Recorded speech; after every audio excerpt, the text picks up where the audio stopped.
प्यारे बच्चों, सुप्रभात। आज हम हिंदी व्याकरण में जो टॉपिक है वो पढ़ेंगे सर्वनाम। ठीक है, यानी सर्वनाम। सर्वनाम किसे कहते हैं? संज्ञा के स्थान पर प्रयुक्त होने वाले शब्द सर्वनाम कहलाते हैं। यानी संज्ञा के स्थान पर प्रयोग किए जाने वाले शब्दों को क्या कहते हैं? सर्वनाम कहते हैं। जैसे उदाहरण, वह, तुम, मैं, मेरा, उसका, उनके लिए आदि, ये सब क्या है? सर्वनाम में, यानी संज्ञा के स्थान पर प्रयोग किए जाते हैं। अब है सर्वनाम के भेद। सर्वनाम के कितने भेद होते हैं? सर्वनाम के 6 भेद होते हैं। पहला है पुरुषवाचक सर्वनाम, दूसरा है निश्चयवाचक सर्वनाम, तीसरा है अनिश्चयवाचक सर्वनाम, चौथा प्रश्नवाचक सर्वनाम, पांचवा संबंधवाचक सर्वनाम, छठा है निजवाचक सर्वनाम। यानी सर्वनाम के 6 भेद होते हैं, जिसमें से पहला है पुरुषवाचक सर्वनाम। यानी हम पुरुषवाचक सर्वनाम के विषय में पहले पढ़ेंगे।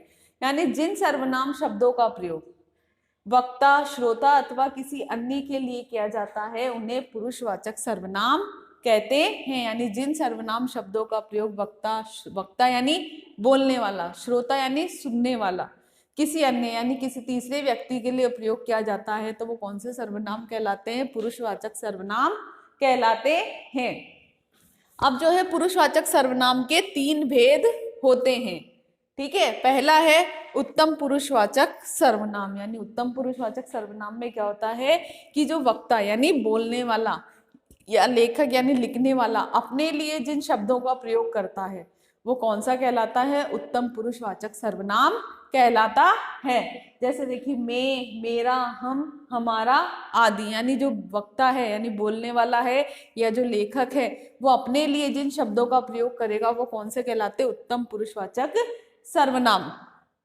दूसरा है मध्यम पुरुषवाचक सर्वनाम। मध्यम पुरुषवाचक में क्या होता है कि जो वक्ता यानी बोलने वाला जो क्या है श्रोता के लिए जिन शब्दों का यानी सुनने वाले के लिए जिन शब्दों का प्रयोग करता है वो कौन सा कहलाता है? मध्यम पुरुषवाचक सर्वनाम कहलाते हैं। जैसे कि सुनने वाले के लिए अपन क्या तुम, तू, आप, आपका, तुम्हारा, तुम्हारे लिए आदि इन शब्दों का प्रयोग करते हैं। श्रोता के लिए जिन शब्दों का प्रयोग किया जाता है वो मध्यम पुरुषवाचक सर्वनाम कहलाता है। तीसरा है अन्य पुरुषवाचक सर्वनाम। वक्ता या श्रोता के अतिरिक्त किसी अन्य के लिए जिन शब्दों का प्रयोग किया जाता है तो वह अन्य पुरुषवाचक सर्वनाम कहलाता है। जैसे वह, उस, उसका, उनका, उनके, उनके लिए आदि। यानी कि उत्तम पुरुष में वक्ता या लेखक अपने लिए जिन शब्दों का प्रयोग करता है वो उत्तम पुरुषवाचक सर्वनाम। मध्यम पुरुष में वक्ता किसके लिए? श्रोता के लिए यानी सुनने वाले के लिए जिन शब्दों का प्रयोग किया जाता है वो मध्यम पुरुषवाचक सर्वनाम। और अन्य पुरुषवाचक में वक्ता श्रोता के अतिरिक्त किसी अन्य के लिए यानी किसी तीसरे व्यक्ति के लिए जिन शब्दों का प्रयोग करते हैं तो वो कौन सा कहलाता है? अन्य पुरुषवाचक सर्वनाम कहलाता है।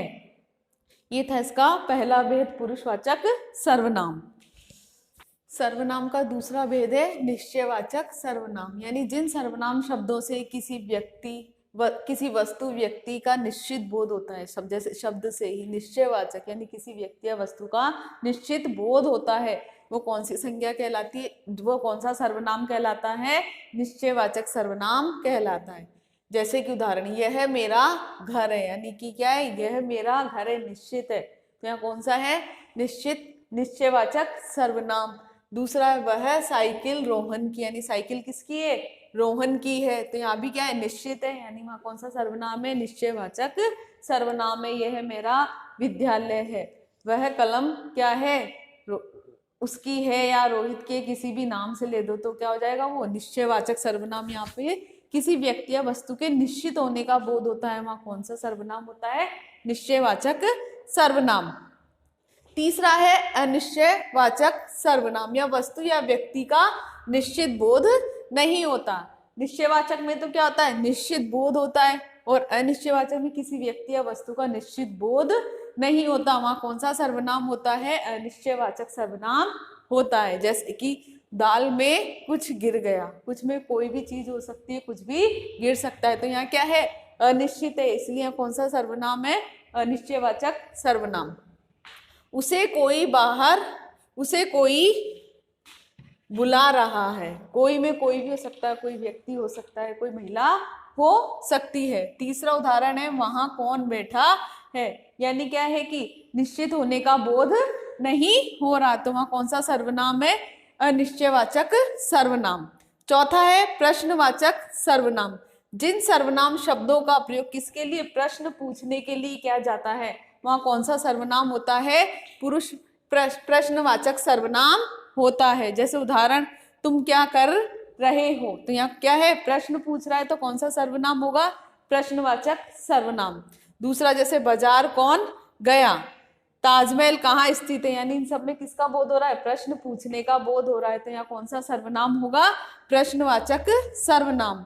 पांचवा है संबंधवाचक सर्वनाम, यानी कि संबंध बताना, वाक्य में जो सर्वनाम शब्द आए उन्हीं के साथ दूसरों का संबंध बताना है।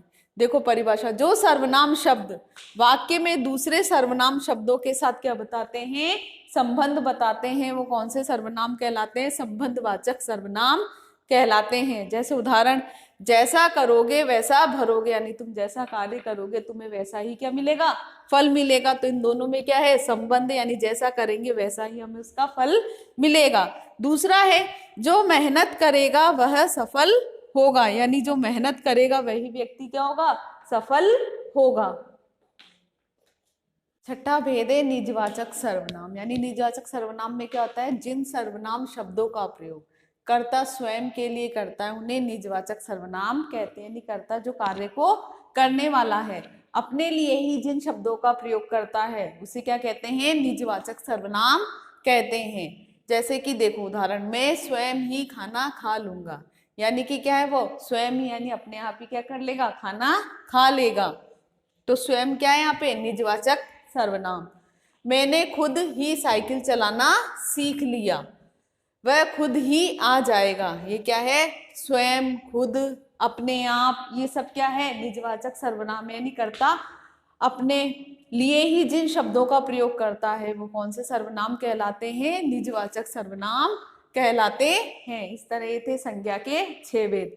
पहला था पुरुषवाचक सर्वनाम में, पुरुषवाचक सर्वनाम में वक्ता, श्रोता या किसी अन्य के लिए जिन शब्दों का प्रयोग किया जाता है वो पुरुषवाचक सर्वनाम कहलाते हैं। पुरुषवाचक सर्वनाम के 3 भेद होते हैं, उत्तम पुरुष, मध्यम पुरुष और अन्य पुरुष।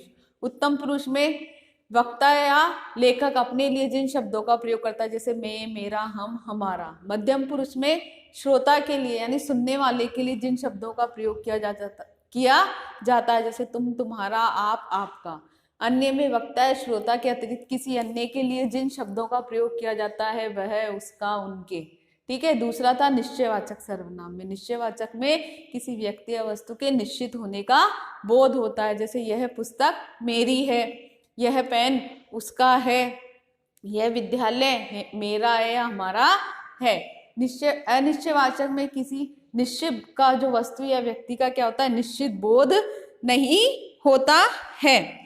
जैसे कि दाल में कुछ गिर गया या पानी में कुछ गिर गया, तो क्या है, अनिश्चित, यानी कुछ भी गिर सकता है, बाहर कोई खड़ा है, कोई में कोई भी हो सकता है, कोई लड़का हो सकता है, कोई लड़की हो सकती है। चौथा था प्रश्नवाचक सर्वनाम में, यानी प्रश्न पूछे जाते हैं, प्रश्न का बोध होता है, तुम क्या कर रहे हो, तुम्हारा नाम क्या है, ये सब किसका बोध कराते हैं, प्रश्न का बोध कराते हैं। पांचवा था संबंधवाचक सर्वनाम, यानी वाक्य में जो सर्वनाम शब्द आए उनके साथ अन्य सर्वनाम शब्दों का क्या संबंध प्रकट किया जाता है। जो मेहनत करेगा वह सफल होगा, यानी जैसी करनी वैसी भरनी, ये सब क्या है, संबंधवाचक सर्वनाम।